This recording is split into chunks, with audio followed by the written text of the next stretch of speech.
Hello friends, welcome to only eyes foundation. सभी friends का बहुत बहुत स्वागत है। तो अब तक बच्चों हम बात कर चुके हैं क्लास 6, 7 एंड 8 में जो इम्पोर्टेंट टॉपिक्स आपके पॉलिटी के रहे ये हमारे कवर हो चुके हैं। ठीक है, अल्टरनेटिव हम क्लास कर रहे हैं। 6 का हमने पॉलिटी किया, देन फिर उसके बाद हमने ज्योग्राफी किया। 6 और 7 का 6 एंड 7 का आपका जो ज्योग्राफी है यह भी कवर हो चुका है। अब हम आज बात करने वाले हैं रिसोर्सेज एंड डेवलपमेंट, जो कि आपका क्लास 8 का ज्योग्राफी का एनसीईआरटी है। ठीक है, रिसोर्सेज एंड डेवलपमेंट। देखो, ये जो आज का टॉपिक है ये आपका बहुत सारे यूपीएससी के और भी एस्पेक्ट्स और भी जो टॉपिक्स है उससे जुड़ता है, जैसे कि renewable, non renewable energy, sustainable development, है ना। तो यहाँ पर देखो, ये जो आपका चैप्टर, इसमें 5 चैप्टर्स है। फर्स्ट है आपका रिसोर्सेज, संसाधन क्या होते हैं, रिसोर्सेज, टाइप ऑफ रिसोर्सेज की बात करेंगे और सस्टेनेबल डेवलपमेंट की बात करेंगे।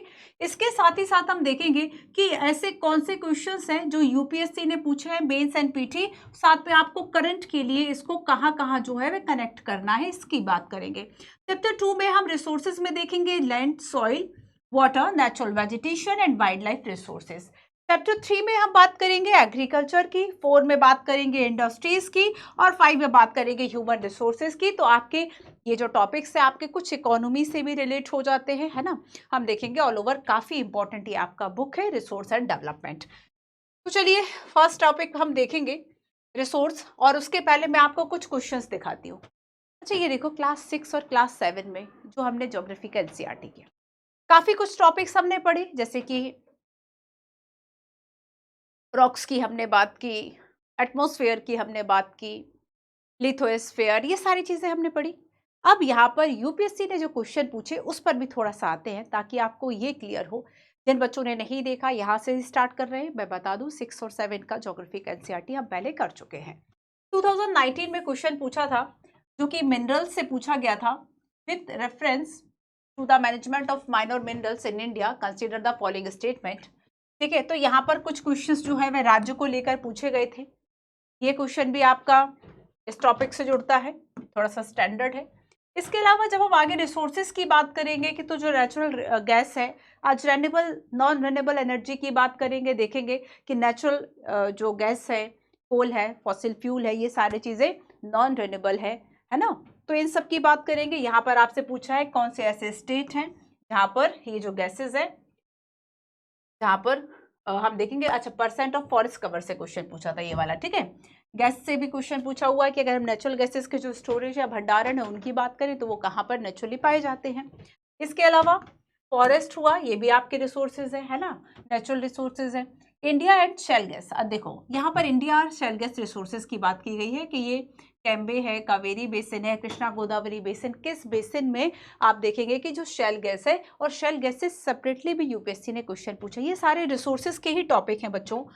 देखो, नेक्स्ट क्वेश्चन 13 में पूछा गया था सॉइल कंजर्वेशन, है ना। कल की क्लास में हम बात करेंगे सॉइल कंजर्वेशन की। क्वेश्चन यहाँ से पूछा गया था 17 में, 13 में, और एक और क्वेश्चन पूछा गया था 13 में, जो कि नेचुरल गैस से था, पाइका से था, एंड धारवान एंड हिल्स से था। ठीक है, कि जो धारवान है वहां पर क्या फेमस है। ये तो कुछ पीटी के क्वेश्चन हुए, थोड़े से हम मेंस के क्वेश्चन भी देख लें। मेंस में देखो कुछ क्वेश्चन, जैसे कि आप ज्योग्राफी में देखते हैं कि जो आपका दक्कन ट्रैप है ना, दक्कन की अगर हम पठार की बात करें तो यहाँ पर कौन कौन से प्राकृतिक संसाधन मिलते हैं। 150 शब्दों में, 150 वर्ड्स में पूछा गया था। ये रिसेंटली 2022 लास्ट जो आपका यूपीएससी का मेंस था उससे क्वेश्चन पूछा था। तो क्वेश्चन कैसे पूछ रहे थे बेसिकली कि अगर हम दक्कन ट्रैप की बात करें, ठीक है, अगर हम दक्कन ट्रैप की बात करें तो हम देखेंगे कि यहाँ पर किस तरह के जो रिसोर्सेज हैं वह पाए जाते हैं, है ना। Discuss the natural resources potential of Deccan trap. तो यहाँ पर ये सारे रिसोर्सेज जो है वह आपको बताने हैं। ठीक है, क्लियर। और देखो, कोशिश करो कि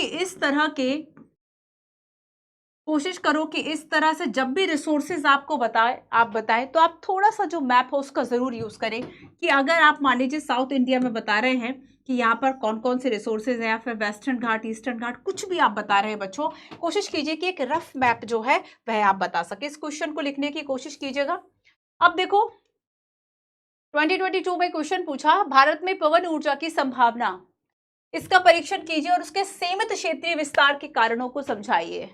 examine the potential of wind energy in India and explain the reason for their limited spectacle spread. देखो 150 वर्ड में ये क्वेश्चन जो है वह पूछा गया था यूपीएससी ने।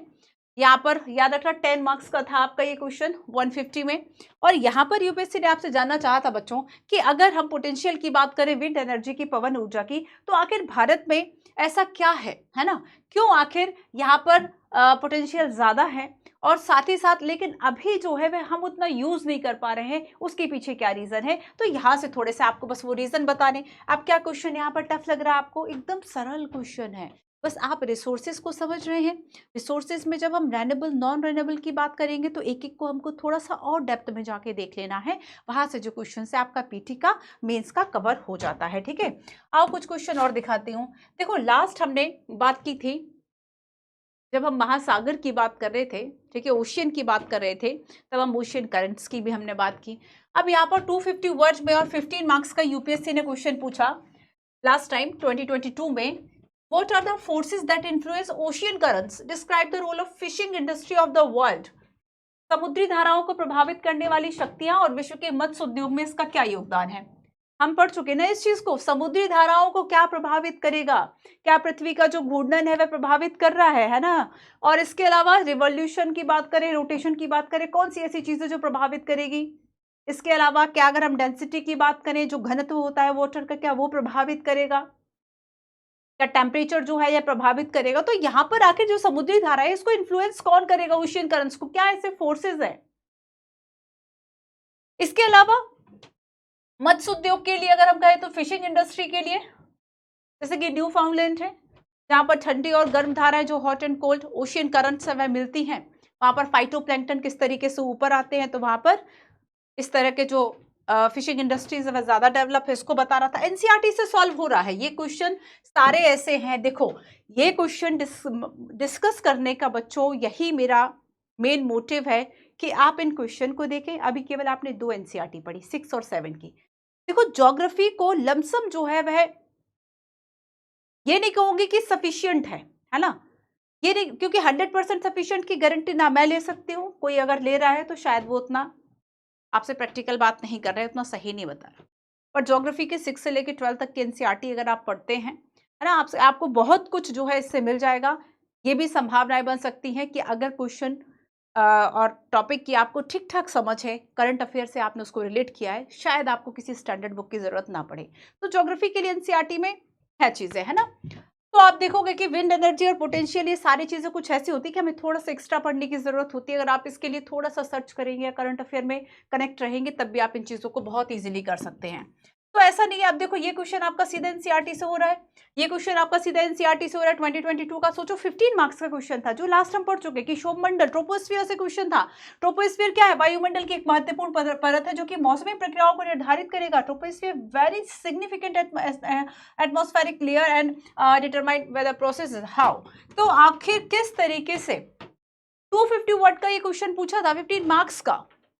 आपको जस्ट बता देना है कि अगर हम एटमॉस्फेयर की बात करें तो इसमें जो सबसे पहली जो लेयर होती है ये आपकी यहाँ पर ये शोभमंडल है, ये ट्रोपोस्फियर है, और किस तरीके से ये जो सारी मौसमी गतिविधियां इसी में होती हैं और ये एक महत्वपूर्ण लेयर मानी जाती है ना। यहाँ पर आपको ये कुछ जो इसका सिग्निफिकेंट और सारी चीजें, क्या इसका कितने किलोमीटर से कितने किलोमीटर तक पाई जाती है, ठीक है, ये सारी चीजें आपको यहाँ पर बताना है। किस तरीके से सारी मौसमी प्रक्रियाओं को निर्धारित करेगी ये आपको बताना है। तो ये क्वेश्चन, इन क्वेश्चंस के लिए एनसीईआरटी सफिशिएंट है ना। चलो एक और क्वेश्चन देखो। लास्ट हमने, आपको पता होगा कि हमने रॉक साइकिल इन सब की बात की थी, है ना, चाहे मेटामॉर्फिक हो, बहुत सारी हमने रॉक की बात की। और इसमें हमने देखा था एक प्राइमरी रॉक, प्राइमरी है, सेडिमेंट्री है, मेटामॉर्फिक है। यहाँ पर क्या पूछा आपसे, ये भी इसके लिए भी सफिशिएंट है एनसीईआरटी, है ना, है सफिशिएंट या नहीं है। 6 और 7 का याद है आपको? 6 और 7 में जो हमने टॉपिक कवर किए सबको हमने यूपीएससी पर्सपेक्टिव से कवर किया। और उसमें अगर आप बच्चों देखेंगे तो हमने प्राइमरी रॉक्स की बात की, अब यहाँ पर उसकी विशेषताएं पूछी, उसके प्रकार पूछे, ठीक है। Describe the characteristics and types of primary rocks, ये पूछा है 150 वर्ड। तो यहाँ पर आप ज्योग्राफी के क्वेश्चंस अगर आप सही तरीके से पढ़ते हैं, ज्योग्राफी में जो भी टॉपिक्स दिए हैं बच्चों, इसको अगर आप कवर कर लेते हैं तब आपका डेफिनेटली बहुत काम जो है वह हो जाता है। ठीक है, चलो अब हम आते हैं रिसोर्सेज पर, संसाधनों पर। रिसोर्सेज, संसाधन।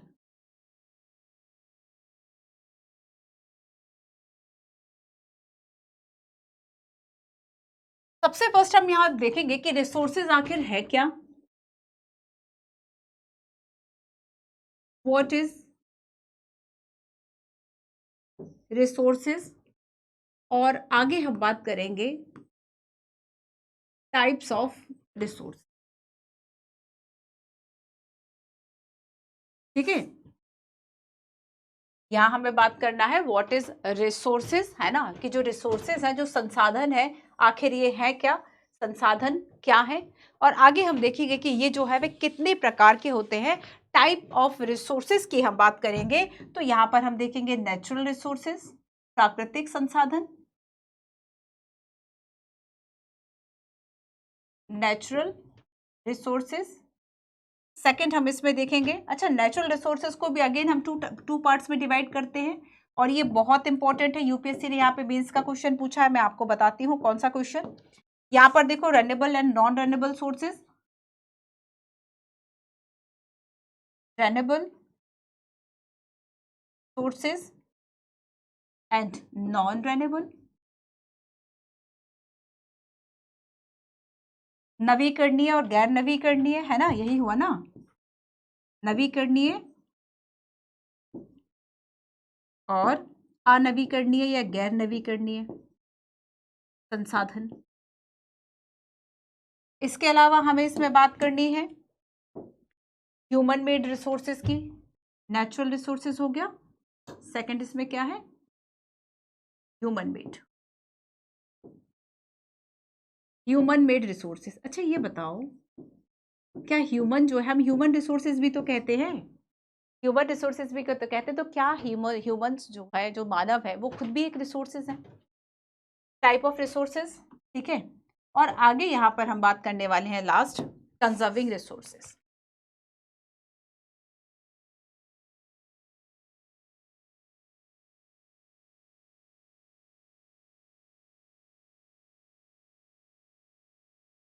ठीक है, संसाधनों का संरक्षण,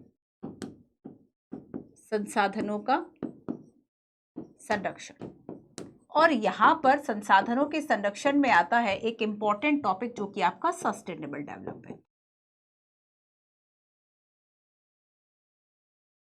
ठीक है, सतत विकास, सस्टेनेबल डेवलपमेंट। इसके अंदर खैर एक दो सब टॉपिक और पढ़ने हैं, केवल ये नहीं है। तो यहाँ पर रिसोर्सेज क्या है, टाइप ऑफ रिसोर्सेज क्या है, और अगर हम संसाधनों के संरक्षण की बात करें, कंजर्विंग रिसोर्सेज की बात करें, तो ये क्या होता है, इसको हम समझने की कोशिश करते हैं। क्लियर है? सबसे पहले देखो, रिसोर्सेज का मतलब होता क्या है। जब हम कहते हैं कि कोई भी चीज जो है वह संसाधन है, रिसोर्सेज है, तब इसका क्या मतलब है। रिसोर्सेज, संसाधन, संसाधन का मतलब है कि इनका एक इकोनॉमिक मूल्य होगा। संसाधन हम किसे कह सकते हैं, जिसका कोई आर्थिक मूल्य हो, वो संसाधन कहे जा सकते हैं। ठीक है, जिसकी एक इकोनॉमिक वैल्यू हो, उसको हम रिसोर्सेज क्या कह सकते हैं। तो यहाँ पर क्या है, all resources have economic value, all resources have economic value. Economic value के साथ साथ रिसोर्स हम उसको कह सकते हैं जिसकी उपयोगिता हो, जिसकी, ठीक है, यूटिलिटी हो, यूटिलिटी के साथ साथ यूटिलिटी एंड यूजेबिलिटी। ठीक है, इसके अलावा और क्या कह सकते हैं, रिसोर्सेज में और क्या क्या आना चाहिए। तो रिसोर्सेज जिसकी कोई ना कोई इकोनॉमिक वैल्यू होती है, ठीक है, जिसकी इकोनॉमिक वैल्यू होती है, ये रिसोर्सेज हो सकते हैं। यूटिलिटी होगी, यूजेबिलिटी होगी। इसके अलावा हम कहते हैं कि जैसे कि इसके कुछ एग्जाम्पल्स देखो, जैसे कि आगे चैप्टर 2 में हम बात करने वाले हैं भूमि की, है ना, लैंड, सॉइल, वाटर, पानी, वाटर। इसके अलावा फॉरेस्ट की अगर हम बात करें, प्राकृतिक वनस्पतियों की अगर हम बात करें, नेचुरल वेजिटेशन, प्राकृतिक वनस्पतियां, नेचुरल वेजिटेशन, है ना, या फिर हम वाइल्ड लाइफ की बात करें, तो ये भी हमारे लिए क्या है बच्चों, एक रिसोर्सेज है ना, एक रिसोर्सेज है। तो हम यहाँ देखते हैं कि रिसोर्सेज जो है वह दो तरह के हो सकते हैं। एक ऐसे हो सकते हैं जिनकी इकोनॉमिक वैल्यू हो, ये अभी हमने देख लिया, जिनकी इकोनॉमिक वैल्यू हो, जैसे कि कोई धातु, मेटल, जैसे कि अगर हम गोल्ड की बात कर ले, है ना, तो इसकी क्या है, एक मूल्य है, इकोनॉमिक वैल्यू है इसकी। और कुछ ऐसे हो सकते हैं जिसकी वैल्यू इकोनॉमिकली ना हो पर फिर भी हम उसको रिसोर्स कह सकते हैं। तो अगर इसकी, है ना, कुछ ऐसे हो सकते हैं जिसकी कि इकोनॉमिक वैल्यू ना हो फिर भी उसे रिसोर्स हम कह सकते हैं। जैसे कि एक ब्यूटीफुल, एक सुंदर जो है वह जगह है, ठीक है, कोई सुंदर कहीं पर हम जगह कह लें, ब्यूटीफुल प्लेस, तो ये भी एक रिसोर्सेज होगा, भले इसका इकोनॉमिक वैल्यू ना हो। तो यहाँ पर हम दो तरह से की चर्चा जो है वह करते हैं, ठीक है। इसके अलावा देखो, एक और इम्पोर्टेंट बात है कि रिसोर्सेज के लिए हम उन चीजों को रिसोर्सेज कह सकते हैं, या फिर हो सकता है कि आज हम जिसका यूज, किसी को नहीं पता था पहले कि वाटर से जो इलेक्ट्रिसिटी है वह बनाई जा सकती है, लेकिन जब हमारे पास टेक्नोलॉजी आती है, जब हमारे पास तकनीक आती है, तब हमने उस एनर्जी को, उस फ्लोइंग वाटर से हमने वहां पर हाइड्रो इलेक्ट्रिसिटी जो और वाटर प्रोजेक्ट और सारी चीजें जो है वह लगाई, लेकिन उसके लिए हमारे पास क्या होना चाहिए, टेक्नोलॉजी होना चाहिए, है ना। तो यहाँ पर हमने बात की, ठीक है, कि रिसोर्सेज का एक उपयोग होता है, ठीक है, अच्छी बात है, लेकिन यहाँ पर हम देखते हैं एक और इम्पोर्टेंट कि time and technology are two important factors. अगर यहाँ पर हम फैक्टर्स की बात करें, ऐसे क्या कारक हैं कि समय के साथ आपको जो संसाधन है वह मिल जाते हैं, तो फैक्टर्स में हम देखेंगे, एक तो समय, time and technology. Time and technology are two important are two important factors that can change substance into resources, that can change substance into resources, ठीक है। तो यहां पर देखो, जब तक आपके पास तकनीक नहीं होगी, जब तक आप, हम क्यों नए आइडियाज की बात करते हैं, हम क्यों इनोवेशंस की बात करते हैं, तो यहाँ पर ये जो न्यू आइडिया है, न्यू इनोवेशंस हैं, है ना, ये आपको बताते हैं, इन न्यू आइडियाज इन न्यू इनोवेशन से ही आपके जो और रिसोर्सेज हैं वह जनरेट होते हैं। तो आइडिया, इन्वेंशन, इनोवेशन, डिस्कवरी, खोज, है ना, तो ये कुछ ऐसी चीजें हैं जो कि एक समय के बाद या फिर एक तकनीक के बाद किसी भी सब्सटेंस को रिसोर्सेज में कन्वर्ट कर सकती हैं। फॉर एग्जाम्पल अगर हम हाइड्रो इलेक्ट्रिसिटी की बात करें, ठीक है, तो यहां पर एक एग्जाम्पल देखो कि अगर हम चाहें कि जो फ्लोइंग वाटर है, ठीक है, तो flowing water, fast flowing water, fast word भी जरूरी है, फास्ट फ्लोइंग वाटर, अगर हमें इसकी एनर्जी को, कन्वर्ट करना है ना, तभी ये रिसोर्सेज कहलाएगा। वैसे वाटर है, नेचुरल रिसोर्सेज है, पर अगर आपको इससे और टेक्नोलॉजी की अगर हम बात करें, hydro electricity, hydro hydro electricity, ठीक है,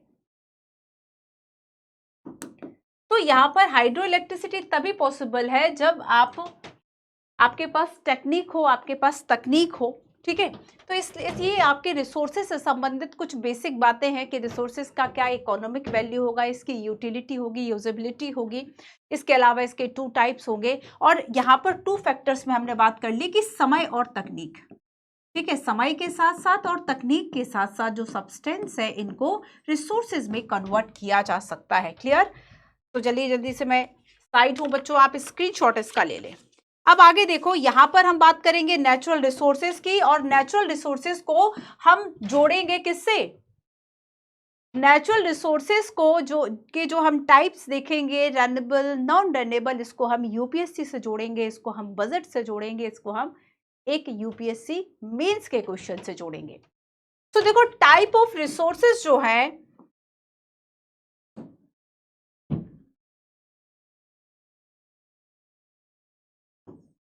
types of resources.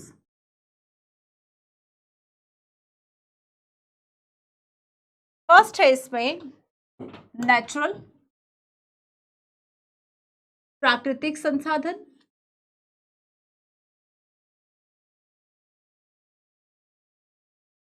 Natural resources, प्राकृतिक संसाधन। ठीक है, प्राकृतिक संसाधन होते क्या है, एक छोटी सी डेफिनेशन देखकर हम चीजों को आगे बढ़ते हैं। तो यहाँ पर देखो, नेचुरल रिसोर्सेज मतलब जो हमें नेचर से मिले हैं, जिसको हम बिना मॉडिफाई किए हुए भी हम उसका जो यूज है वह कर सकते हैं, that are drawn from nature and used without बहुत ज़्यादा मॉडिफिकेशन की हमें ज़रूरत नहीं होती है। तो यहाँ पर रिसोर्सेज जो है वह क्या है, ये जो रिसोर्सेज हैं that are drawn from nature and used without much modification are called natural resources. ठीक है, कि हमें इसमें बहुत ज़्यादा संशोधन, बहुत ज़्यादा हमें मॉडिफाई करने की इसकी ज़रूरत जो है वह नहीं होती है, और हम इसका जो यूज़ है वह आसानी से कर पाते हैं। तो अधिक संशोधन के बिना आप जिन चीज़ों का यूज़ कर ले, मॉडिफिकेशन के बिना आप जिसका यूज़ कर पा रहे हैं, ऐसे रिसोर्सेज को हम नेचुरल रिसोर्सेज कह रहे हैं। जैसे कि हम यहाँ पर वाटर की बात करें। ठीक है, तो नेचुरल रिसोर्सेज क्या है, जिसका यूज हम यूज्ड विदाउट मच मॉडिफिकेशन, बहुत ज़्यादा संशोधनों की आवश्यकता नहीं होती है और आप इसका जो यूज़ है वह कर पाते हैं। और इसके एग्जाम्पल्स में एक बात और याद रखो कि इसका आप जो है वह डायरेक्ट यूज़ कर पाते हैं। ठीक है, डायरेक्टली आप इसको यूज़ कर पाते हैं। लेकिन आपको याद रखना है कि समटाइम्स क्या होता है कि बहुत सारे ऐसे संसाधन होते हैं जिसको आप टेक्नोलॉजी की मदद से ही यूज़ कर सकते हैं, जब तक आपके पास कोई तकनीक नहीं होगी। जैसे कि अगर हम जो भी रॉ मटेरियल है उसकी अगर हम बात करें कि चट्टानों में तो सोना भी पाया जा सकता है, लेकिन वो किसी काम का नहीं है अगर आपके पास टेक्नोलॉजी नहीं है, अगर आपके पास रिसोर्सेज नहीं है, आप उसको वो उस सब्सटेंस को आप रिसोर्स में कन्वर्ट नहीं कर पा रहे हो। तो यहाँ पर क्या है बच्चों कि कुछ नेचुरल रिसोर्सेज जो हैं वह ऐसे होते हैं जिसको आप टेक्नोलॉजी के बिना यूज़ नहीं कर सकते हैं। तो यहाँ पर डायरेक्ट यूज़ समटाइम्स हो भी जाता है, बट समटाइम्स क्या होता है, टेक्नोलॉजी की आपको ज़रूरत होती है अगर आप चाहते हैं कि आप किसी भी सब्सटेंस को रिसोर्सेज में कन्वर्ट कर पाए, रिसोर्स को यूज़ कर पाए, तो उसके लिए किस चीज़ की ज़रूरत है, उसके लिए किसकी ज़रूरत है, किसकी नीड है, टेक्नोलॉजी की है। ठीक है, तो यहाँ पर जैसे कि एयर है, वाटर है,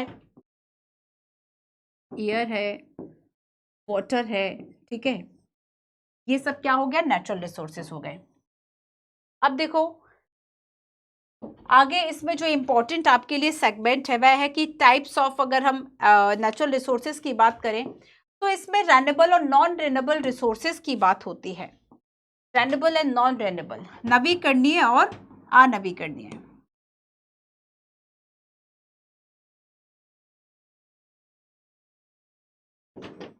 रेन्यूएबल रिसोर्सेज कई बार यहां से जो क्वेश्चन है वह पूछे गए हैं। ठीक है, नवीकरणीय, नवीकरणीय संसाधन और नॉन रेन्यूएबल रिसोर्स।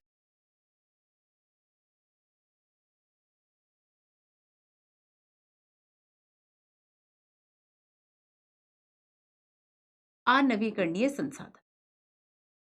अब देखो इसको करंट अफेयर से और अभी प्रेजेंट सिनारियो से आपको कैसे ऐड करना है कि गवर्नमेंट जो है वह बार बार इस चीज पर और पूरा विश्व जो है वह इस बात पर जोर देता है कि हमें रेन्यूएबल रिसोर्सेज से, रेन्यूएबल एनर्जी से हमें नॉन रेन्यूएबल एनर्जी रिसोर्सेज से हमें रेन्यूएबल रिसोर्सेज या एनर्जी जो है इसका हमें यूज़ करना चाहिए। तो यहाँ पर चाहे हम पॉल्यूशन की बात करें या फिर हम एनवायरमेंटल इश्यूज देखें, तो एक ये बहुत बड़ा रीज़न जो है वह है कि हम फॉसिल फ्यूल और इन सब चीज़ों का यूज़ कोल का ज़्यादा करते हैं, जो कि नॉन रिन्यूएबल रिसोर्सेज है। ठीक है, अब देखो कि अगर हम रिन्यूएबल की बात करें बच्चों, तो नवीकरण मतलब, इसका मतलब ये होता है जो अनलिमिटेड है ना, विच गेट, और ये रिन्यूड भी आसानी से हो जाते हैं, which get renew and unlimited available है ये। ऐसे सोर्स, ऐसे रिसोर्सेस, उनको हम रेन्यूएबल कह सकते हैं, नवीकरण कह सकते हैं, नवीकरणीय संसाधन कह सकते हैं, जो हमारे पास असीमित मात्रा में उपलब्ध है। For example solar energy, for example solar energy, wind energy. देखिए, आप इसका कितना भी यूज करो, डेली आप जो है वह सोलर पैनल अगर आपने लगा रखा है तो डेली आपको उससे उतनी ऊर्जा जो है वह मिल जाएगी, है ना। और ये कभी खत्म नहीं होगा कि आज दिन था, केवल आज जो है वह हमें सोलर एनर्जी मिली, कल से मिलना बंद हो जाएगी, या फिर वो कभी कम हो जाएगी। तो यहाँ पर जब तक प्रकृति है, जब तक मनुष्य का अस्तित्व है, जब तक पृथ्वी का अस्तित्व है, तब तक आपको ये मिलता रहेगा। मतलब ये अनलिमिटेड, अनलिमिटेड अगर अवेलेबल है, और इसके अलावा इसको रिन्यू किया जा सकता है, ठीक है, तो इसको हम रिन्यूएबल रिसोर्सेस कहते हैं, नवीकरणीय कहते हैं। Which can not be exhausted even after continuous utilization. मतलब अगर आपने कंटिन्यूअस भी इसका यूटिलाइजेशन किया है तब भी ये एग्जॉस्ट नहीं होगा, तब भी ये खत्म नहीं होगा। ये रिन्यूएबल रिसोर्सेज है, ठीक है। ये भी पॉइंट लिख लो, ये भी पॉइंट लिख लो बच्चों कि रिन्यूएबल रिसोर्सेज अगर आप कॉन्टिन्यूसली भी यूज करोगे तब भी ये खत्म नहीं होगा। Which can not be exhausted even after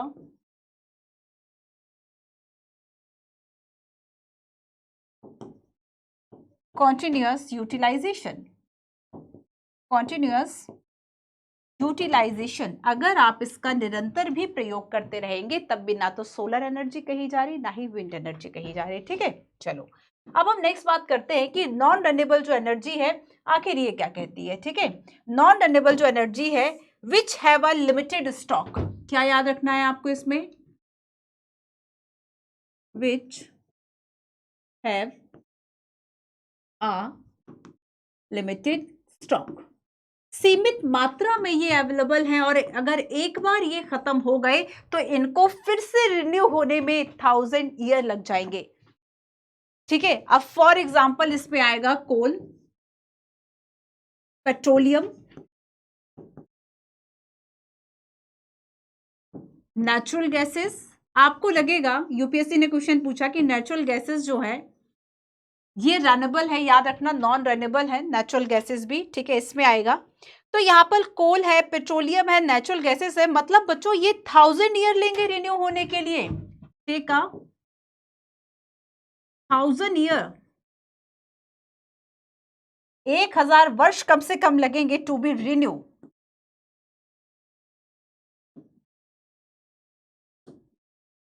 इससे पहले तो ये नहीं बन सकते, है ना। तो इसको नॉन रिन्यूएबल जो सोर्सेस है वह कहा जाता है। विच can not B immediately replaced, which can not B, which can not B immediately replaced,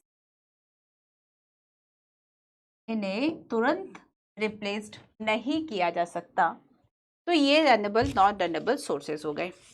अच्छा देखो, एक और इम्पोर्टेंट पॉइंट देखो कि अगर हम एनवायरमेंटल के साइड से देखें, पर्यावरण की दृष्टि से देखें, तो आप खुद सोचिए कि सोलर एनर्जी जो है वो हमारे लिए ज्यादा खतरनाक है, सौर ऊर्जा हमारे लिए ज्यादा खतरनाक है, ये ज्यादा पोल्यूशन करेगा, या फिर अगर हम कोल और पेट्रोलियम की बात करें, कोयला जलने पर ज्यादा पोल्यूशन करेगा। ज्यादा पोल्यूशन कौन करेगा, सोलर एनर्जी या फिर कोयला? डेफिनेटली कोयला, है ना। तो यहां पर बच्चों अगर हम एनवायरमेंटल इंपैक्ट इन दोनों का देखें, ये भी काफी इंपॉर्टेंट है, बुक में नहीं है बट हमें पढ़ना है, ठीक है। चलिए, कुछ पॉइंट्स एक्स्ट्रा जो है, एक्स्ट्रा जो पॉइंट है बच्चों साइड में लिख रही हूं, इसको आप लिख लेंगे। अगर हम इसका पर्यावरणीय प्रभाव देखें, एनवायरमेंटल इंपैक्ट, और याद रखना इससे यूपीएससी क्वेश्चन पूछ चुका है, ठीक है। यहां पर स्टार लगा देती हूं, आपको याद रखने में आसानी होगी। एनवायरमेंटल अगर हम यहां से इसके इंपैक्ट देखेंगे बच्चों, तो देखो जो आपका रेन्यूएबल रिसोर्सेज है, जो आपका रेन्यूएबल रिसोर्सेज है, याद रखना ये जो है लो कार्बन होगा, low carbon footprint, low carbon footprint, और कार्बन एमिशन जो है वह भी कम जनरेट करेगा। और अगर हम कार्बन एमिशन की बात करें, ठीक है, तो ये कम जनरेट करेगा। और वही अगर हम रेन्यूएबल की जगह हम कंपैरिजन कर लें नॉन रेन्यूएबल से, नॉन रेन्यूएबल से यानी कोयला से, तो यहां पर आपको पता है कि एनवायरमेंटल रूप से इसका कार्बन फुटप्रिंट और दोनों चीजें हैं वह कैसी होंगी, ज्यादा होंगी, है ना। तो यहां पर कंपैरेटिवली अगर हम रेन्यूएबल से कहें तो नॉन रेन्यूएबल से निकलने वाला जो कार्बन और सारी चीजें हैं, जो पोल्यूशन है वह ज्यादा होगा। तो क्यों आखिर, जब चाहे हम पेरिस एग्रीमेंट की बात कर ले, है ना, चाहे हम ओजोन लेयर की बार बार बात कर रहे हैं, चाहे हम कोई भी, चाहे वियना कन्वेंशन हो, इस तरह के कन्वेंशन आपको क्या बताते, कार्बन फुटप्रिंट क्या, ये यूपीएससी ने पूछा हुआ है। आप इस तरह के जो वर्ड्स हैं वह याद रखेंगे, ठीक है। कार्बन, अगर हम फुटप्रिंट की बात करें, आपको पता होगा बच्चों, यूपीएससी इस तरह के जो टर्म है वह पूछती है, ठीक है। इसको भी स्टार में ही समझ लेना, आपको इसको सर्च करना है, कार्बन फुटप्रिंट जो है वह क्या है। अब हम देखते हैं एक क्वेश्चन जो कि यूपीएससी ने पूछा था, ठीक है। चलो आओ इस क्वेश्चन को देखो, ज्यादा जो हिस्सा इस चैप्टर में इंपॉर्टेंट है वो इसी का है।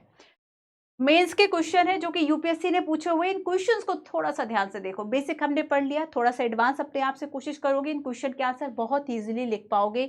और इसलिए यूपीएससी मेंस हो या पीटी, उसमें एक लाइन लिख देता है एनवायरमेंटल और साइंस टेक के आगे कि इसके लिए बहुत ज़्यादा स्पेशलाइजेशन जो है वह रिक्वायर्ड नहीं है, विषय विशेषज्ञता की अनिवार्यता नहीं है। फर्स्ट क्वेश्चन देखो, access to affordable, reliable, sustainable and modern energy is sine qua non, chief sustainable development goal. Comment on the progress made in India in this regard, है ना। तो यहाँ पर किस तरीके से सस्टेनेबल और मॉडर्न एनर्जी की जो बात है वह की जा रही है, और यहाँ पर जो एसडीजी गोल्स है, ठीक है, एसडीजी गोल्स वह क्या कहते हैं, 2018 का क्वेश्चन है। 13 में, 20 में और 2022 में इस टॉपिक से रिलेटेड जो क्वेश्चन है वह पूछे गए हैं, क्योंकि ये बहुत ही ज्यादा एक हॉट टॉपिक है। अगर हम देखें कि वर्ल्ड लेवल पर कुछ ऐसे प्रॉब्लम्स होते हैं जो कि सभी के लिए एक समान, उनकी यूनिवर्सल वो प्रॉब्लम हो गई, जैसे कि क्लाइमेट चेंज। क्लाइमेट चेंज की अगर हम बात करें, किसी एक देश को नहीं क्लाइमेट चेंज होगा, बल्कि क्लाइमेट चेंज के कारण पूरा जो विश्व है वह कहीं ना कहीं इंपैक्ट होगा, उस पर इफेक्ट होगा। तो और यहाँ पे जब हम एक ग्लोबल इकोनॉमी की बात करते हैं, तो एक देश प्रभावित होगा या दो देश प्रभावित होंगे, तो उससे बाकी भी तो जो ट्रेड है वह प्रभावित होगा, फॉरेन ट्रेड। तो यहाँ पर देखो, ये ग्लोबल इशू है एक, है ना, इस सदी का, 21वीं सदी का एक ग्लोबल इशू है, एनवायरमेंटल चेंज, ग्लोबल वार्मिंग, ठीक है, पॉल्यूशन। परंपरागत ऊर्जा की कठिनाइयों को कम करने के लिए भारत की हरित ऊर्जा पट्टी, अब लो हरित ऊर्जा पट्टी से जो क्वेश्चन है वह पूछ लिया, ठीक है। अगर आपने ग्रीन एनर्जी कॉरिडोर के बारे में सुना हो, तो यहाँ पर देखो यूपीएससी क्वेश्चन कैसे पूछती है, बेसिक का आपको नॉलेज हो गया, अब आपने बेसिक को अच्छे से कवर कर लिया, करंट अफेयर के साथ मर्ज कर लिया। यूपीएससी ने जो क्वेश्चन पूछा वह करंट अफेयर को बेस बनाकर पूछ लिया।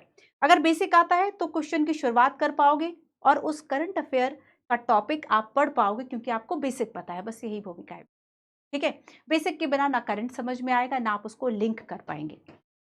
भारत में अब देखो सौर ऊर्जा की अपार संभावनाएं है, यहां से क्वेश्चन पूछ लिया सोलर एनर्जी से, लेकिन यहां पर क्षेत्रीय विविधताएं क्यों है समझाइए, 2020 में पूछा, ठीक है। अब देखो नवीकरणीय ऊर्जा की हम बार बार बात कर रहे हैं, और मान लीजिए कि हमारी जो गवर्नमेंट है उसने लक्ष्य बना लिया कि 50% जो रेन्यूएबल एनर्जी है ना, 2030 तक हम इसको पूरा करेंगे। अब यूपीएससी ने सेम यही क्वेश्चन पूछ लिया। गवर्नमेंट जो भी चिल्लाती है ना बार बार, जैसे कहती है कि किसानों की जो आय है वह हमें दोगुनी करनी है, दोगुनी करनी है, यूपीएससी ने क्वेश्चन पूछ लिया कि आखिर अगर आप अवेयर है तो साल भर अगर ये टॉपिक चला तो दिमाग में कभी ना कभी तो क्लिक हुआ होगा, कह रहे किसानों की आय दोगुनी कहने की बात तो कर रहे हैं, पर ये होगी कैसे, सरकार ने इसके लिए क्या स्कीम लेकर आया है। तब आपको बच्चों आपको देखना है कि आखिर गवर्नमेंट जो है वही 5 स्कीम लेके आए, सारी मत जानो, 4-5 जान लो, उतने से आपका काम हो जाएगा। तो यहाँ पर देखो 2030 तक अगर नवीकरणीय ऊर्जा का लक्ष्य रखा, कितना, लगभग अपनी ऊर्जा जरूरतों का, जितनी भी हमें एनर्जी की जरूरत होती है उसका 50% हम रेन्यूएबल से करेंगे। तो फिर यहाँ पर क्या इसका इंपॉर्टेंस है ना, तो और कैसे ये रिप्लेस करेगा, ये सारी बातें। चलो आओ इससे जुड़ा हुआ एक रेनेबल 2022 का ग्लोबल स्टेटस रिपोर्ट आपको दिखाती हूँ, ठीक है। थोड़ा सा एक्स्ट्रा पढ़ रहे हैं क्योंकि जरूरत होती है हमें। तो यहाँ पर यूपीएससी में टॉपिक्स को कंप्लीट करने का एक नियम होगा, एक रूल होगा। जब भी बेसिक को पढ़ो हमेशा उसको थोड़ा सा सर्च कर लो आप इंटरनेट पर कि आखिर उसका करंट सिनारियो है, फिर करंट जो भी चल रहा है वह क्या क्या है। तो ये जो जीएसआर ग्लोबल स्टेटस रिपोर्ट है रेन्यूएबल एनर्जी पर, जो कि ये बताती है कि कौन सा देश जो है उसने कैसी पॉलिसीज बनाई हैं, है ना, इसकी बात की जा रही है। और इसमें इंडिया को रैंक दी गई थी third in renewable energy installation in 2021 after China and Russia. तो चाइना और रशिया के बाद चाइना फर्स्ट, और यहाँ पर सेकंड रशिया, ठीक है, और यहाँ पर थर्ड जो है वह इंडिया, ठीक है। तो इंडिया को थर्ड जो रैंक है वह दी गई थी कि जो भी प्रयास वह कर रहा है नवीकरणीय ऊर्जा को स्थापित करने के लिए, इंस्टॉलेशन के लिए, तो 2021 के अकॉर्डिंग 2021 के अकॉर्डिंगली पूरे वर्ल्ड लेवल पर थर्ड जो नंबर है वह इंडिया को दिया गया, है ना। तो ये क्या कहता है, रेन्यूएबल ग्लोबल स्टेटस जो रिपोर्ट है, ठीक है, ये देखो global status report documents the progress made in renewable energy sector, है ना। तो क्या एक प्रोग्रेस जो है वह रेन्यूएबल एनर्जी सेक्टर को लेकर गवर्नमेंट जो है वह क्या क्या चला रही है। मैं आपको कुछ पॉइंट्स जो है वह लिखवा देती हूँ, बहुत इंपॉर्टेंट है। अच्छा, पॉइंट्स के अलावा ये और देख लो, अगर हम 2011 की बात करें और 2021 की बात करें, 2011 और 2021 की अगर हम बात करें तो रेन्यूएबल एनर्जी का जो शेयर है वह कितने पावर में क्या है उसको समझ लो, ठीक है। तो जैसे कि हम देखते हैं कि 68% फॉसिल फ्यूल का यूज हो रहा है, ये 11 की बात हो रही है, 2011 की, ठीक है। और उसके बाद 2021 के अगर हम देखें तो 2021 में ये जो यूज है वह 62% आ गया। कितने परसेंट आ गया, 62%। तो कहीं ना कहीं ये फॉसिल फ्यूल जो है हमने इसका यूज कम किया। हाइड्रो पावर की अगर हम बात करें तो जहां पहले 16% था 11 में, फिर अब 15% हो गया। देखो बड़ा क्या है बच्चों, सोलर एंड विंड पावर, है ना, जो पहले 2% था वह 10% हो चुका है। अब ये जो डेटा है वह आपको मेंस आंसर राइटिंग में हेल्प करते हैं कि अगर हम वर्ल्ड लेवल पर सीन देखें तो कुछ रिपोर्ट्स ये बताती है कि आज से 10 साल पहले की अगर हम बात करें तो तब हम केवल 2% ही यूज कर पाते थे सोलर एंड विंड एनर्जी का, लेकिन आज हम 10% टोटल एनर्जी की अगर हम बात करें तो उसमें उसका योगदान है। और स्पेशली जब हम इंडिया की बात करेंगे तो वर्ल्ड, चाहे विंड एनर्जी हो चाहे सोलर एनर्जी हो, सरकार जो भी इस तरह के प्रोजेक्ट लेकर आती है हमेशा उसको पढ़ो, ठीक है, क्लियर है। तो बस यही चीजें आपको याद रखनी है। आइए मैं कुछ फैक्ट्स आपको और बता देती हूँ जो कि आपको मेंस आंसर राइटिंग के लिए बहुत ज्यादा इंपॉर्टेंट है। कि अगर हम इंडिया लेवल पर देखें, है ना, तो यहाँ पर गवर्नमेंट के जो प्रयास है वह क्या किए गए। सबसे पहले तो मैं यूनियन बजट की बात करूंगी आपसे। Union budget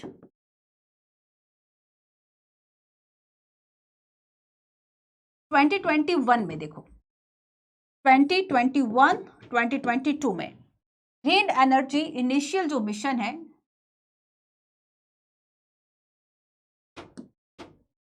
green energy initiatives, green energy initiatives, ठीक है, ग्रीन एनर्जी इनिशिएटिव्स के अंतर्गत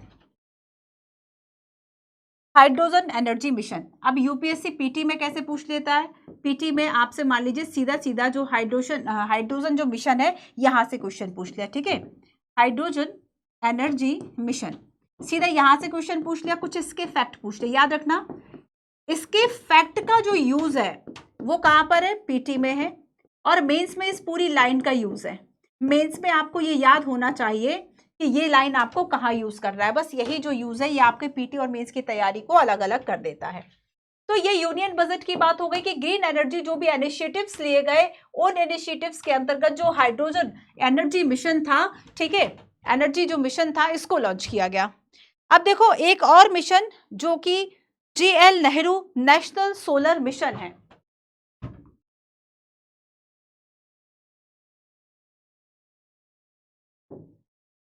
Jawaharlal Nehru national solar mission, और इस तरह के मिशन, जो भी मिशन है उनका एक या दो लाइन में जो उनका मेन उद्देश्य है, ऑब्जेक्टिव है, वो जरूर जानो। इसका एम था 20 gigawatt solar capacity, 20 gigawatt solar capacity by the year 2022, by the year 2022। अच्छा, एक और बात समझो बच्चों, जैसे कि मान लीजिए सरकार ने लक्ष्य रखा कि हम 2030 तक इतना % जो है वह रेन्यूएबल एनर्जी का यूज कर लेंगे। अब ऐसे में यूपीएससी सीधा क्वेश्चन इस बात का इस उद्देश्य को सीधा आपको लाइन को दे देगा कि गवर्नमेंट इसके लिए क्या प्रयास कर रही है या फिर हम कहाँ तक सफल हुए हैं। अगर वह घड़ी बीत चुकी है, मतलब वो जो समय है वह निकल चुका है, अगर 2023 के लिए हमने कोई लक्ष्य रखा तो 23 जब निकल जाएगा ना, तो 24 में इसका वैल्यूएशन से क्वेश्चन जो है वह आ सकता है। जब हम सिलेबस को देखते हैं तो सिलेबस में लिखा होता है कि गवर्नमेंट की जो भी स्कीम्स है, जो भी गवर्नमेंट के एम है, उसका क्या मूल्यांकन है, वहां से क्वेश्चन आता है। तो समझो ना इस बात को। तो जवाहरलाल नेहरू, अगर हम नेशनल GNSM की अगर हम बात करें, इसका एम क्या है कि 20 गीगावाट सोलर कैपेसिटी जो है वह 2022, देखना कितना सफल रहा। इसके अलावा एक कुसुम योजना आपने सुना होगा, इससे यूपीएससी ने पीटी में क्वेश्चन पूछा था, कुसुम स्कीम है ना, कुसुम स्कीम। नेक्स्ट हम देखेंगे गवर्नमेंट का लक्ष्य, जो कि यूपीएससी ने मेंस में क्वेश्चन भी पूछा, 2030 तक नवीकरणीय ऊर्जा से, नवीकरणीय ऊर्जा आप समझ गए ना, रेन्यूएबल एनर्जी, रेन्यूएबल एनर्जी से जो टारगेट रखा ऊर्जा बनाने का, एनर्जी का, 450 गीगावाट, 450 गीगावाट जो है ये मेन ऑब्जेक्टिव है। इसके अलावा देखो, एक सबसे ज्यादा इंपॉर्टेंट जो अभी चल रहा है, ये आपको पीटी में भी सीधा पूछा जा सकता है कि आखिर गवर्नमेंट के द्वारा नेट जीरो एमिशन का जो लक्ष्य है वह कब तक के लिए इंडियन गवर्नमेंट ने निर्धारित किया। काफी इंपॉर्टेंट है। तो यहां पर India's net zero emission, net zero, इन सब चीजों को पढ़ना, ठीक है, ऑनलाइन थोड़ा सा पढ़ोगे। ये जो टारगेट रखा बाय 2070, 2070 तक, 2070 तक नेट जीरो एमिशन का जो टारगेट है और ग्रीन एनर्जी की जो बात है वह रखी गई है ना। तो यहाँ पर अच्छा ये बताओ, ग्रीन एनर्जी का मतलब क्या होता है? हरित ऊर्जा। बस इसी तरह के पॉइंट्स आपको तैयार करने होते हैं। अगर आप अवेयर स्टूडेंट हैं, आप इसको तैयार करेंगे, अवेयर नहीं है इसको छोड़ देंगे, और जब यूपीएससी पूछेगा तो वहां से क्वेश्चन भी छोड़ दोगे, है ना। तो ग्रीन एनर्जी का मतलब होता है comes from renewable sources, comes from, आ रहा है समझ में? बहुत ज्यादा तो चीजें नहीं जुड़ रही है वरना कहो कि टफ लगने लगा। कम्स फ्रॉम रेन्यूएबल सोर्सेज, है ना। जो नवीकरणीय स्रोतों से जो ऊर्जा आती है उसको हम हरित ऊर्जा कहते हैं, ग्रीन एनर्जी कहते हैं। कि ग्रीन एनर्जी से कार्बन एमिशन कम होता है, पोल्यूशन कम होता है ना, एनवायरनमेंट को हम प्रोटेक्ट कर सकते हैं। तो यहाँ पर एक बहुत बड़ा कंसर्न है ऑल ओवर द वर्ल्ड, सभी के लिए ये प्रॉब्लम है कि इसका जो सल्यूशन है वह हम आखिर कैसे निकाल सके। ठीक है, चलो अब एक क्वेश्चन, एक प्रैक्टिस के लिए क्वेश्चन दे दूं, लिखोगे? ये देखो, ये क्वेश्चन पूछा गया था 2015 में। यहाँ पर ही मेंस का भी एक क्वेश्चन लिख देती हूँ। एनर्जी रिसोर्सेज, इसको लेके बहुत क्वेश्चन आते हैं। ठीक है, मेंस का आपका प्रैक्टिस क्वेश्चन है बेसिकली ये। ठीक है, प्रैक्टिस क्वेश्चन है। Question is examine the current state of, examine the current state of India's energy sector and suggest innovative way to, and suggest innovative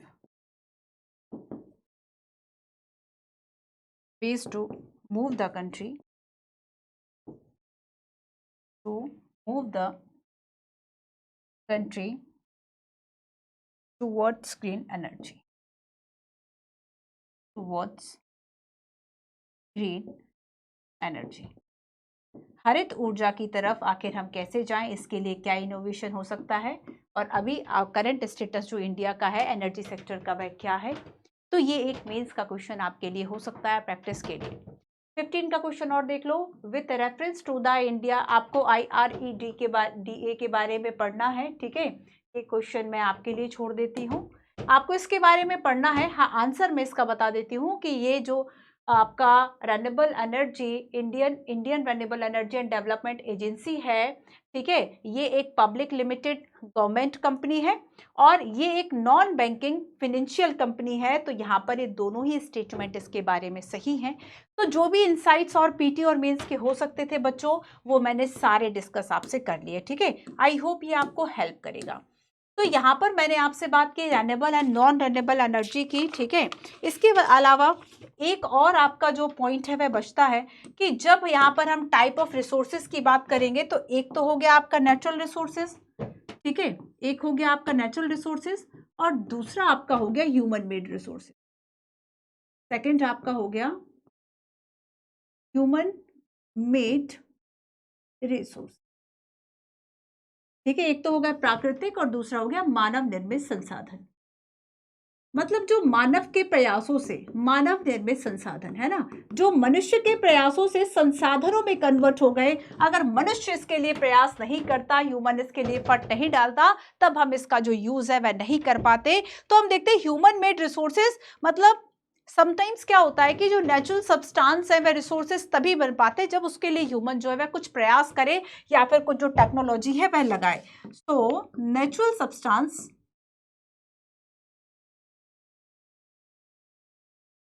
natural substances become resources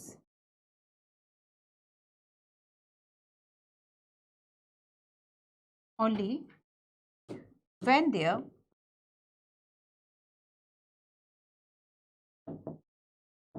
original form has been changed. Original form has been changed. तो यहाँ पर हम किसी भी वस्तु का मूल स्वरूप जो है वह बदल रहे हैं, तभी जाके वो जो नेचुरल सब्सटेंस है हम उसको रिसोर्सेज में कन्वर्ट कर पाते हैं। फॉर एग्जांपल अगर हम आयरन ओर की बात कर लें, लौह अयस्क की बात कर लें, तो क्या आप उसको वैसे ही यूज कर सकते हैं जैसा कि वह आपको मिला है नेचुरल सब्सटेंस के रूप में? तो इसके लिए आप तकनीक लगाते हैं, इसके लिए आप इंडस्ट्रीज बनाते हैं, तब जाके चाहे। इसके अलावा देखो और भी ह्यूमन मीट में क्या क्या आ गया, जैसे कि रोड, ये भी तो रिसोर्स है ना, जैसे कि पार्क, जैसे कि बिल्डिंग, ब्रिज। तो ये सारी चीजें जो है वह क्या है, ह्यूमन मेड रिसोर्सेज भी तो है।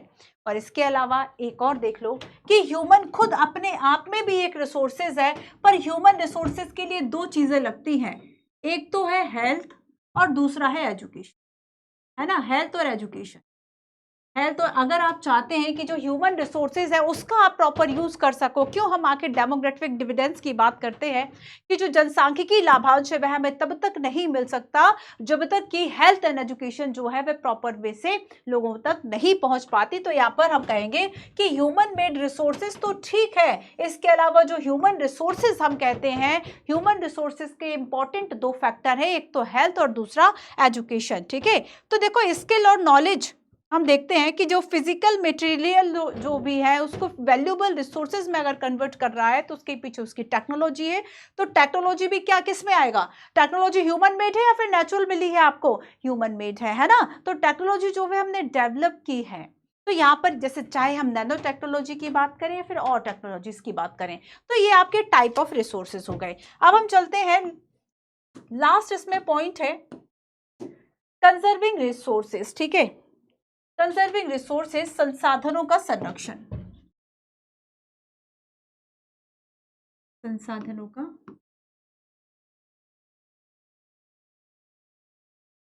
संरक्षण, संसाधनों का संरक्षण। संरक्षण का क्या मतलब है, हम इसका यूज ही ना करें या फिर हम इसका सही यूज करें। संसाधन का मतलब आखिर होता क्या है, है ना। सो यूजिंग रिसोर्सेज केयरफुली, हम सतर्कता पूर्वक सावधानी पूर्वक इसका यूज करें, and time to renew and giving them time to get renew is called. तो यहाँ पर हम देखते हैं कि हमें उस रिसोर्स को, है ना, हमें उस रिसोर्स को रिन्यू होने के लिए भी जो समय है वह देना होता है। तो यहाँ पर यही संरक्षक संसाधनों का जो संरक्षण है यही कहलाएगा कि आप क्या कर रहे हैं, एक तो ठीक तरीके से यूज कर रहे हैं, केयरफुली यूज कर रहे हैं, और आप क्या कर रहे हैं, एक समय दे रहे हैं ताकि वो जो संसाधन है वह फिर से बन जाए, रिन्यू हो जाए। So balancing the need to use resources also conserve them for the future is called sustainable development। सबसे बड़ा कॉन्सेप्ट जो बार बार पूछा जा रहा है बच्चों, ये क्या है, सतत विकास, सस्टेनेबल डेवलपमेंट, सतत विकास, सस्टेनेबल डेवलपमेंट, है ना। तो यहां पर सस्टेनेबल जो डेवलपमेंट है ये क्या कहलाएगा कि आप जो संसाधन यूज कर रहे हैं ना, है ना, उसको आप कैसे यूज करें, एक संतुलन जो है वह बनाए रखें उसके यूज में और उसके संरक्षण में, और आने वाली जो पीढ़ियां है वह उसका यूज कर पाए। अपने बच्चों को अगर कार छोड़ के जाओ तो थोड़ा सा पेट्रोल भी छोड़ के जाओ, है ना, अगर वो चलेगी किससे, खुद सोचो ना। अब भले इलेक्ट्रिक व्हीकल और ये सारी चीज़ें आ रही हैं, इंट्रोड्यूस हो रही हैं, चाहे टू व्हीलर में देखें, फोर व्हीलर में देखें, बट उसके बावजूद भी बच्चों अगर हम देखेंगे कि सस्टेनेबल डेवलपमेंट की हम बात करते हैं, इसका मतलब होता है, सतत विकास का मतलब होता है कि वर्तमान में अपनी ज़रूरतों को पूरा करें, लेकिन भविष्य के जो भविष्य की जो आने वाली जो जनरेशन से पीढ़ियां हैं उनके हितों से किसी भी तरह से समझौता ना हो, उन्हें उनके यूज के लिए चीजें जो है वह हम छोड़ जाएं। तो सतत विकास क्या कह रहा है, सतत विकास कह रहा है कि यहाँ पर फ्यूचर के लिए भी आपको जो चीजें हैं वह छोड़ के जाना है, ठीक है। और हम इसको पा कैसे सकते हैं, हर आम आदमी जो है हम कैसे संसाधनों के संरक्षण में योगदान दे सकते हैं, तो यहाँ पर रिड्यूसिंग कंजप्शन, हम अपने उपभोग को कम कर सकते हैं। दो कमरे में एसी मत चलाओ, एक ही कमरे में चलाओ, जहां बैठे हो केवल वहीं की लाइट ऑन रखो, है ना। ये हम कर सकते हैं, नहीं कर सकते हैं। अगर हम पानी की बात करें, अगर वाटर स्कैर्सिटी है, देखो नेचुरल रिसोर्सेज अवेलेबल हैं, वाटर उसमें से एक है ना, बहुत इंपॉर्टेंट है। लेकिन हम देखते हैं कि अगर जहां पर वाटर स्ट्रेस है वहां पर उसका गलत यूज किया जाए, तब आप देखेंगे कि वहां पर वाटर स्ट्रेस जो है और वहां की जो कंडीशन है वह बहुत ज्यादा प्रभावित होगी गलत तरीके से। तो यहाँ पर हमारा जो एक तरीका हो सकता है, reducing consumption and recycle and reusing them, है ना। तो सर्कुलर इकोनॉमी कॉन्सेप्ट आपने सुना, सर्कुलर इकोनॉमी का कॉन्सेप्ट क्या कहता है, आप मुझे कमेंट करके बताएंगे सर्कुलर इकोनॉमी। और इसके देखो यही से तो बस क्वेश्चन आते हैं, सर्कुलर इकोनॉमी जो है वह क्या है, और इसके अलावा इंडिया के द्वारा किस किस में ये अपनाया जाता है। इसके अलावा आप देखो, ये देखो कि इंटरनेशनल लेवल पर हमने किस देश के साथ इससे संबंधित जो MOU है वह किया हुआ है। तो सर्कुलर इकोनॉमी क्या है, ये सारी चीजें आप देखो। तो यहाँ पर हम देखेंगे कि सस्टेनेबल डेवलपमेंट मतलब balancing the need to use resources, है ना, कंजर्व कर रहा है इसको, यही सस्टेनेबल डेवलपमेंट है। इसके अलावा सस्टेनेबल डेवलपमेंट, इसके अलावा देखो एक डेफिनेशन लिख लो,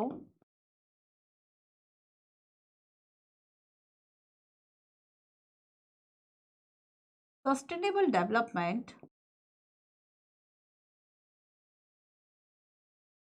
इज डेवलपमेंट दैट मीन एक ऐसा विकास जिसका earth that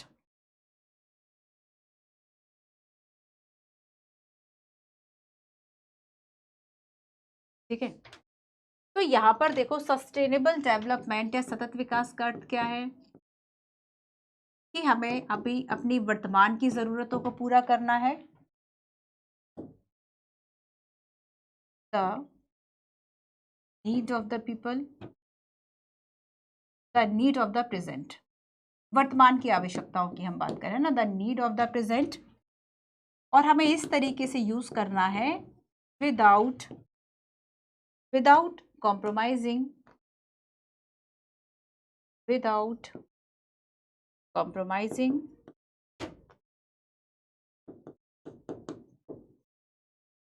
the ability of future generation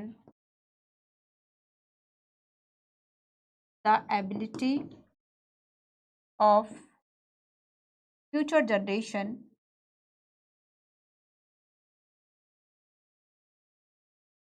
to meet their own needs, their own needs, है ना। उन्हें अपनी आवश्यकताओं से वर्तमान में जो फ्यूचर जनरेशन है ना, उन्हें अपनी आवश्यकताओं से समझौता ना करना पड़े, उन्हें संसाधन उपलब्ध हो, जितने आपके पास हैं उतने उपलब्ध उन्हें भी हो। तो इसके लिए एक ऐसा सतत विकास होना चाहिए। सतत का मतलब क्या है? सतत का मतलब क्या है? सस्टेन का मतलब क्या है? कि वह सस्टेन कर गया, सस्टेन कर जाए, इसका मतलब कॉन्टिन्यूअसली, है ना, एक ऐसी प्रोग्रेस जो कि सस्टेनेबल हो। अच्छा देखो, सस्टेनेबल का एक एग्जाम्पल समझो, सतत का एक एग्जाम्पल समझो, बड़ा इंपॉर्टेंस है बच्चों इस चीज का। सस्टेनेबल डेवलपमेंट बड़ा ही इंपॉर्टेंट है। जैसे कि आप देखते हैं कि आज आपने 18 घंटे की पढ़ाई कर ली, 18 घंटे पढ़ने के बाद आप कितना उसको सस्टेनेबल आगे की लाइफ में भी कर पाते हो? क्या आप 18 घंटे 15 घंटे डेली पढ़ पा रहे हो? या फिर पता चला कि आपने केवल 4 दिन का शौक पाला 18 घंटे का, उसके बाद सीधा 8 घंटे पर फिर 4 घंटे पे आ गए, तो डिक्लाइन जो ग्राफ है वह लाइन कुछ नीचे बहुत जल्दी से आ गई। तो यहाँ पर क्या है कि आपको भी अपनी जो स्कीम्स है वह कुछ ऐसी बनानी चाहिए जो आगे आगे भी सस्टेनेबल हो। ठीक है, आप 2 डिजिट में पढ़िए बट कॉन्टिन्यूअसली पढ़िए। तो यहाँ पर सस्टेनेबल डेवलपमेंट, सस्टेनेबल स्टडी एक आपके लिए भी बहुत ज्यादा इंपॉर्टेंस है इस चीज का। ठीक है, कि आप साल भर जो है वह हार्ड वर्क के साथ एक कंटिन्यूअस के साथ, कंटिन्यूटी के साथ जो है वह पढ़ते रहें। तो सतत विकास हमने देखा कि वर्तमान की आवश्यकताओं को पूरा करते हुए और भविष्य की जो आने वाली जो पीढ़ियां हैं, भविष्य की जो पीढ़ियां हैं, उनकी आवश्यकताओं से कॉम्प्रोमाइज किए बिना। ठीक है, तो यहाँ पर देखो some principles of sustainable development, कुछ सिद्धांत हम देख ले सस्टेनेबल डेवलपमेंट के। Respect and care of all form of life, है ना, improve the quality of human life, conserve the earth, vitality and diversity, minimize the depletion of natural resources. अगर हम नेचुरल रिसोर्सेज की बात करें, ऐसा ना करें कि आज ही हमने सारा जो दोहन है वह कर लिया, आने वाले भविष्य के लिए भी हम छोड़े। Change personal attitude and practice toward the environment, है ना, हम जो पर्सनल एटीट्यूड है एंड प्रैक्टिसेस है हम उसको चेंज करें अपने पर्यावरण के accordingly. Enable communities to care and their own environment. तो यहाँ पर ये कुछ ऐसे प्रिंसिपल्स हैं। तो यहाँ हमने सस्टेनेबल डेवलपमेंट की बात की। अच्छा, कुछ क्वेश्चंस मैंने यहाँ पर आपको बताए, ये आपका होमवर्क होगा IREDA के बारे में पढ़ना। ठीक है, हमने रनेबल नॉन रनेबल की बात की, मेंस का एक क्वेश्चन भी देखा। टाइप ऑफ रिसोर्सेज में natural resources, human made resources and human resource की हमने बात की।